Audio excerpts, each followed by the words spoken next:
Hello everybody and welcome along to this edition of the Rebel Wild Ball. And where else can one commence wanted to talk about the Olympics and what a fantastic few days it has been in terms of winning gold medals and bronze medals. I think we need to say that again. Probably should start with the club, Skibbereen Rowan Club, and what a proud occasion it must be for those people associated with it, those fantastic volunteers, those people that formed the club originally, that do the day-to-day chores down there, that ensures the club is now a massive provider of, a social outlet for so many young people that are lucky enough to live down in that particular neck of the woods. Two people, when I think of Skibbereen Rowan Club, the two people that come to mind are Nuala Lupton, who I think has been involved in the club almost 50 years. She wrote the club. She's currently the president. And what a brilliant representative she is for the club. And then of course you have Dominic Casey, that most unassuming of coaches who did huge work down through the years in the club, and then he was brought on board with Rowing Ireland and is now hugely involved in their rowing success. You won't see him shouting off the rooftops, as I said, a most unassuming individual. But I suppose it's about the athletes now at this stage, and I know some people have had a little bit of confusion about these A and B finals. Well, basically what happens is that in the semi-finals, you have two semi-finals. The top three from each of them go into the A final, went into the A final, and the bottom three went to the B final. So the A final decided the positions 1 to 6, and the B final then decided positions 7 to 12. And some of us might say that that's not really important, but of course it is incredibly important, the positioning, whether you're 8 or 12 or whatever. Evie Casey, for example, who was in the B final and she finished up in whatever position she finished, she's now 8 in the Olympic ranking. Just think about that alone. Emily Haggerty was the lady that got us started off in terms of winning the bronze medal, and what a huge occasion that was. She was in the boat with 2 Glaswegians and a dub, I think it was. And at 22 years of age to be a bronze Olympic medal holder. Her father and the whole family obviously so proud of that, but her father Johnny, who I mentioned last week, an All-Ireland Intermediate bubbler and a past winner of a West Cork Sports Star of the Month award. And by the way, I think he's a second cousin of Teddy O'Donovan, father of Paul O'Donovan. So you have the Olympic medals, the gold and the bronze, actually, who would be considered to be third cousins of each other. But last night when we sat down, or was it early this morning, to watch that Olympic final, what an incredible time it was. And when it was all over, it meant then that 2 further gold medals had arrived in Cork, and that means that 7 gold medals, 7 gold medals have been won by Irish male athletes, 7, and 4 of them in Cork. 4 of them by Cork people. The first one was won by Pat O'Callaghan from Durtara, and he won 2 of them in 1928 and 1932 for the Hammer event. Then you had Bob Tisdall in 32 winning the 400 metre hurls, and Ronnie Delaney, the Arklow man or the Wicklow man, who won the 1500 metres in was it 1956, and then in 1992 you had the dub, Michael Crute, and then last night. So some of you will know that we've been on about championship runs in Cork, but the very fact that, imagine 4 out of the 7. So for Paul O'Donovan, when he crossed the line, it set him completely apart, probably from every other Irish sports person, and probably now leading sportsman in the world. Like 4 World Gold Cup medals. 2 was a single and 2 was double, 2 European goals, and then the one that started it all, the 2016 medal, which they won with his brother Gary in the boat, and then of course last night. And I suppose, look, we said before that the rowing had been winning major medals, only we never took an awful lot of notice of it until that great win back in 2016. So I'm not saying it was the start of a ride like that, but it was certainly the catalyst which sprung support or caused media attention to go to the world of sport. And I think as well, that thank God there's no government minister around hogging it, because then we'd all get the wrong impression. But I think that the Irish Sports Council deserve credit as well, because this takes an awful lot of money. And by the way, people earn some money from this. I would imagine if we were up our own farm at the rowing centre up there, providing, you know, bed and breakfast like for some of these athletes does provide a handy bit of extra income. But aside from all of that, I think that, you know, Irish sport, investing in Irish sport, and it is so important, you know, in terms of, I know you need people to inspire so that you can get participation going on. What two people they have now to provide that inspiration. And of course, Fintan McCarthy, who was kind of new enough in terms of getting into this particular board. What an occasion it was for him as well. They beat the Germans, never an easy thing to do. I think it was 6 minutes and 6 seconds, and the Germans weren't that far behind them. You know, I was thinking like that, for some of us, when we think back at past Olympics, I mean, it was the aura that surrounded it, was happening out there somewhere else on the planet. There was the magic of the Olympics. But I think there was something incredibly local and surreal about last night, that watching television, that you had a local girl, Jackie Hurley from Ballinhassig, and what an incredible broadcaster she is. They're not my opinion, they're the opinions of people that know an awful lot about this. But aside from being an incredible broadcaster, what a kind individual she is as well. And she calling out and bringing news to us about two boys West the road, putting the wish bit. I don't know, there was something magical about that will always stay with us, because as I say, like that, you know, in the past Olympics, that they seem so far away from us, but in this occasion, you know, it was like a local gathering, and it was all of that. So well done to everybody, and of course, we now move on, and we'll be watching Phil Healy, that amazing Irish athlete, the first Irish athlete that will be taking part in 3 major Olympic events. But for the moment, it's a major salute to the rowing fraternity, to the mighty men that brought those 2 medals last night, and of course to Aoife as well, and everybody associated with it. So that's the rowing. We now move to, I suppose we have to talk a bit about GAA, and what an absolutely incredible time. I'm not kidding you that we're having in this county. We'll start with a little bit of negativity, if you like, and we go to Killarney last Sunday, the 22-point defeat by Kerry in the Munster final. And I think all I can say about it at this stage is that was a realisation. This is what Cork are at. They're doing their best to maintain, second position in Munster, and doing their best to stay out of Division 3. That's it in a nutshell.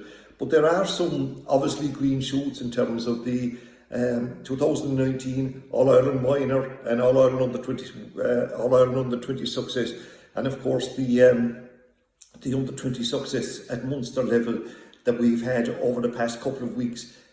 Obviously at youth level a lot more needs to be done, and sometimes I think about the schools, and right now the Carnivory is the top schools competition in Munster, and maybe I'm wrong about this, but Cork schools are well off the top on that. It's being dominated by the Kingdom schools, and until that changes, I think that's going to be another.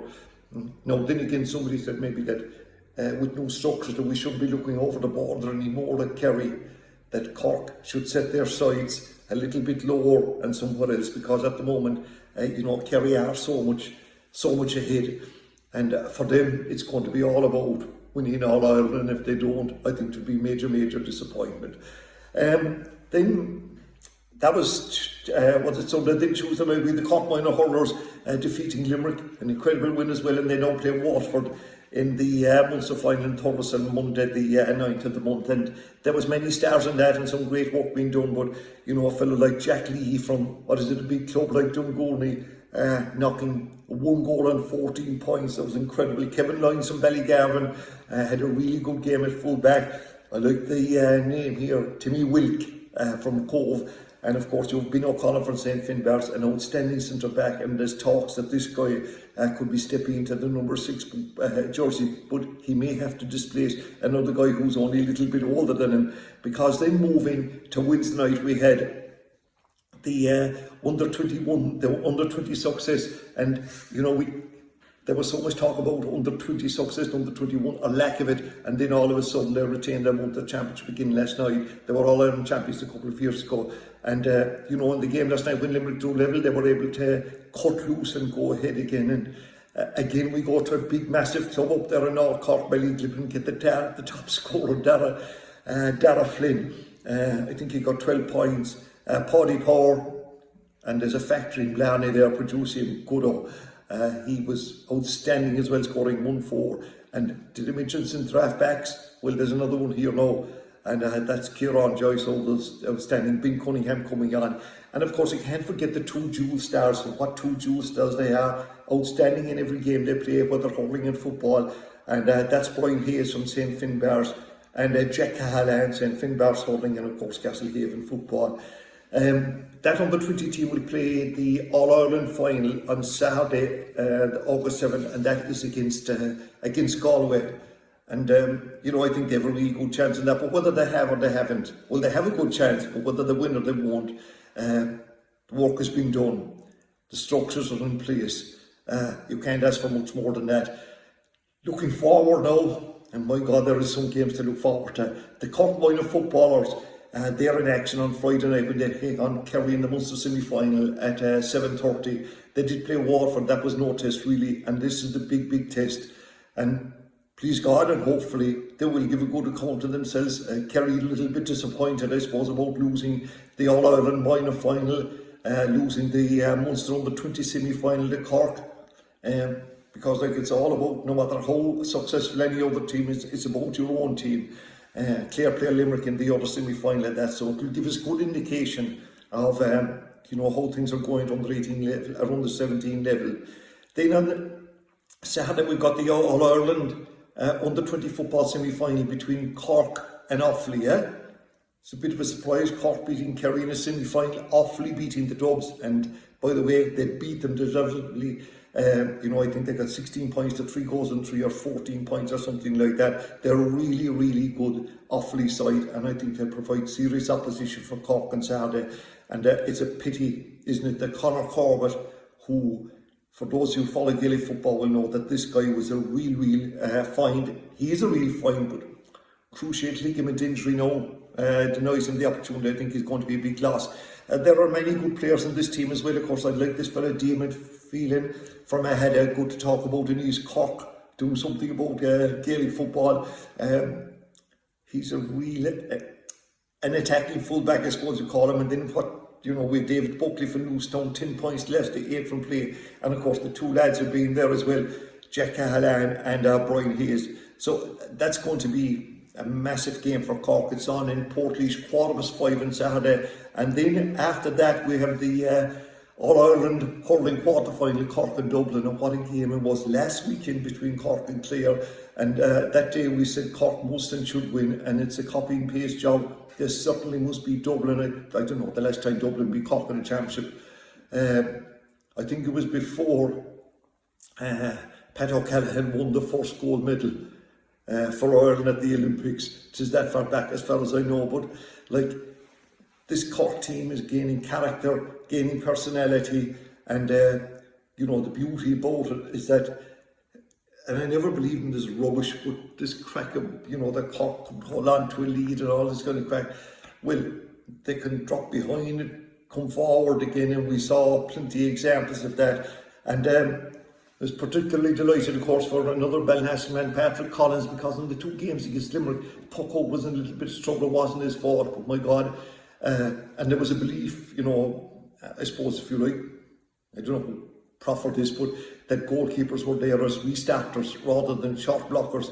Well, the block he made against Tony Kelly last week was akin to Nicky Quaid's block against Shamie Harnedy on their way to win the All-Ireland Olympics, and when they went in the All-Ireland. It was nice to see Rob Downey, slotted in the full back, gets a bit of stick, but who doesn't when you play with Cork? Luke Meade was outstanding, and thankfully his work is now being seen for what it is and what it should be. Patrick Horgan, and in Cork, if you do anything on your knees, you'll be remembered forever. And Patrick Horgan's point off his knee, what an absolutely incredible score it was. And then you have these players coming on, Alan Connolly and Shane Barrett, another one of the Blarney Young Brigade. The defence is really solid, I think. Midfield, we mentioned about Luke and Darragh Fitzgibbon, and then these forwards, Jack O'Connor, and I said somewhere that I'm convinced there's guys after qualifying for the Olympics that have slower speeds than this outstanding hurler. And of course, look, Joe Kenny has decided to retire at 32 years of age, and it's a case of, for Galway folks, not to cry that it's all over and smile that it happened, because what an absolutely great player he was since he started. He played 3 years as a minor. Like, a thing like that wouldn't happen now. And when Galway were surprisingly beaten last week, whatever scores he got in that match, he became the all-time championship scorer. He was man of the match as a 17-year-old in an All-Ireland club final. I think his championship debut may have come against Cork, and on that occasion he only scored 2 goals and 12 points. In terms of sideline cuts, he was the guy that perfected them. 27 sideline cuts he pointed in his time. And of course he had unbelievable grief playing for Galway. Lost, that not he lost, but the Galway team that he played in lost as well. And he scored 4-7 once in an under-21 game against Clare, lost that. 116 in a Fitzgibbon Cup final and lost that one. So a great player. And I think another thing about him, like that, other things are important to him besides hurling. He didn't want to be defined by that. But like all the wonderful hurlers that we've met and seen in action, he was absolutely one of the top in the job. Other matches this weekend, of course, you have the Waterford and Tipperary game. By the way, the Cork and Dublin game goes on at 7 o'clock. The Waterford and Tip game that goes on at 1 o'clock. That's the other quarter final. We'll be rooting, I think, for Waterford in that one, because if Tipperary were to win, Cork would have to play Limerick in the semi-final, whereas to be Kilkenny otherwise. Liam Cahill is the guy that's in charge of Waterford, and he had the Tipperary job only. I'm not too sure what happened here now, but I would think that somebody made a move and Liam Sheedy came in, so wouldn't he love, because he's had great success at underage level. This Waterford team, I don't know what to make of them. They were against Laois, they were poor. I thought this was a foregone conclusion, but they're now in there. It will be interesting to know whether Tipperary can return from that defeat. But look, I think that as we said before, the All-Ireland Hurling Championship is about playing for second spot, and whoever does end up in that second spot can say they've had a really good year, because Limerick are the benchmark, the team that are probably expected to win it. We've 2 provincial finals in football on, and in the north we've got Tyrone and Monaghan. Tyrone be the favourites, but if Monaghan were to win it, and I know maybe a lot of you won't have interest in this, it would mean that Donny Buckley probably fired by Peter Keane. Would that be a better way to look at it? And he's gone up to Monaghan. Wouldn't it be some crack if he was on the sideline for Monaghan All-Ireland semi-final against a Peter Keane trained Kerry side. So that's that. And then of course we have Dublin and Kildare, and for some reason Dublin have dropped off the radar. And they have done an awful lot wrong. They play Kildare on I think that game is on Sunday. The other game is on Saturday. Both of them at 4 o'clock, the provincial finals. Jack O'Connor's in charge of Kildare, and some of you will remember Jack from his Kerry days. But Dublin obviously be hot favourites to win it. In terms of ladies football, it's All-Ireland quarter-final weekend. It's a big game for Cork against Waterford. They should win it, playing 3 o'clock on, I think it's 3:30 on Sunday.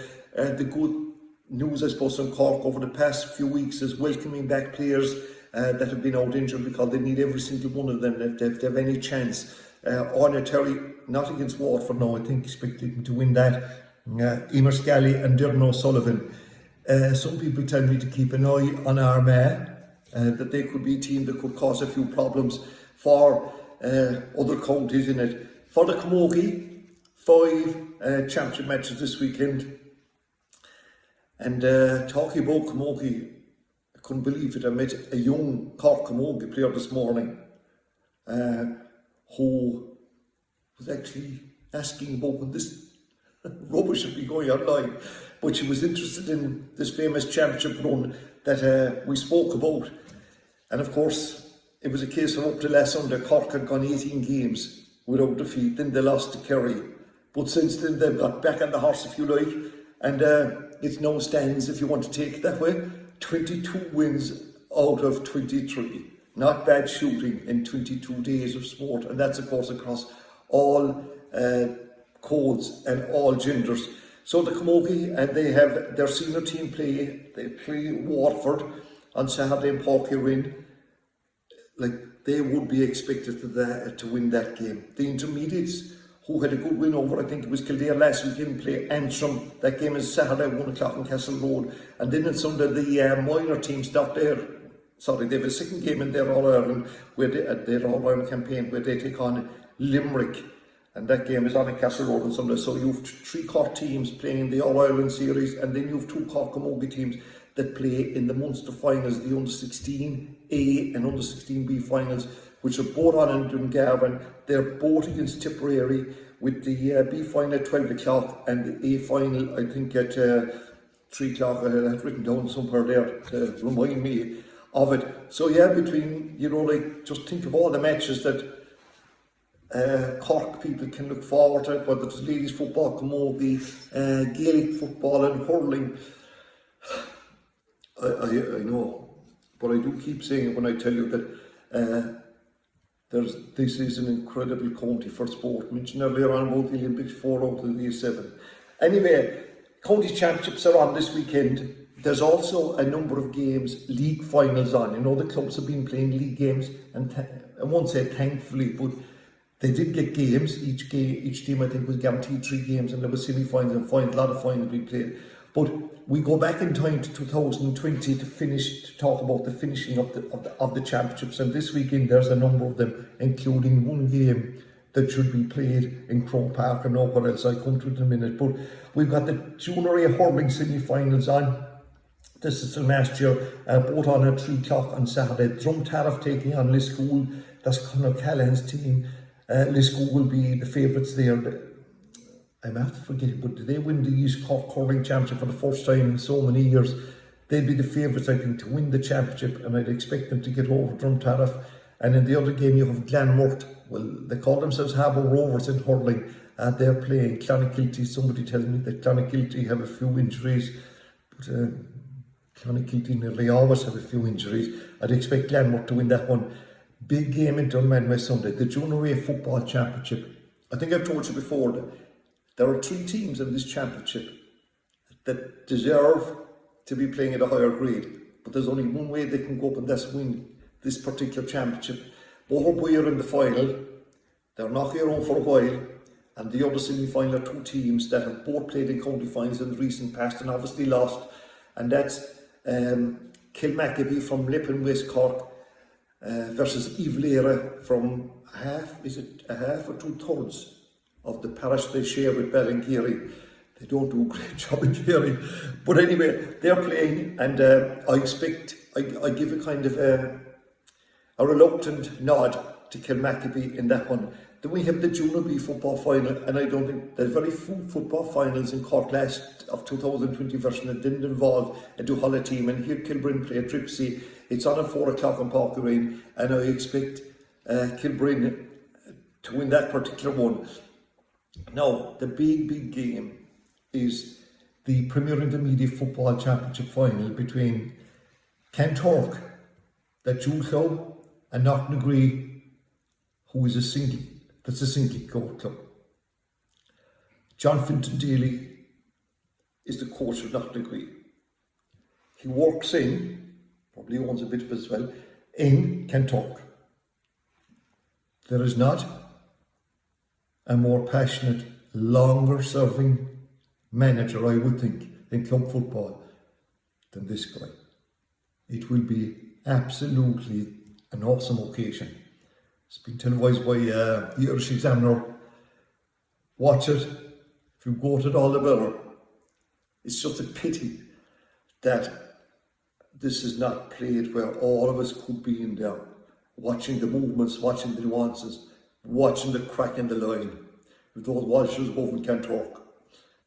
And I remember they got an All-Ireland final, Knocknagree the junior final, and Kanturk were playing in a hurling final as well. And the camaraderie between the 2 clubs, and of course it is, and they kind of celebrate together. Wait until Sunday evening. So 7 o'clock, you obviously have to tune into that. Finally, to finish with soccer, and Last weekend we spoke about the FAI Cup, giving the two Cork clubs in particular an opportunity to get something out of their season. I was really surprised that Cork City took up the Sligo and win, I think it was 3-2. Liffey Wanderers, I expected Cove to beat them. Well, they're back in action this weekend in league action, and both of them playing 7:45 on Friday.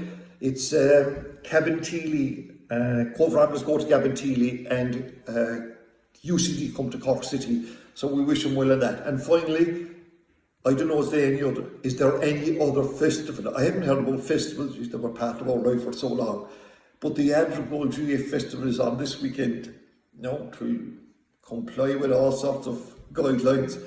Well, just like this, if you were in Galway last weekend, which, by the way, some people are now referring to Galway as the Magaloof, the new Magaloof. If you were in Galway last weekend and so many people around the place, surely a bit of a festival down in Adrigal. It'll be based in the pitch, a lot of underage activity, athletics, and underage games. A thing called charity outdoor yoga, don't ask me, tag rugby, athletics, sheep racing. It should be some crack, and of course the famous duck racing. That has been a huge fundraiser for them. So Shin, my friends, thanks for tuning in this way. Until the next time, take care.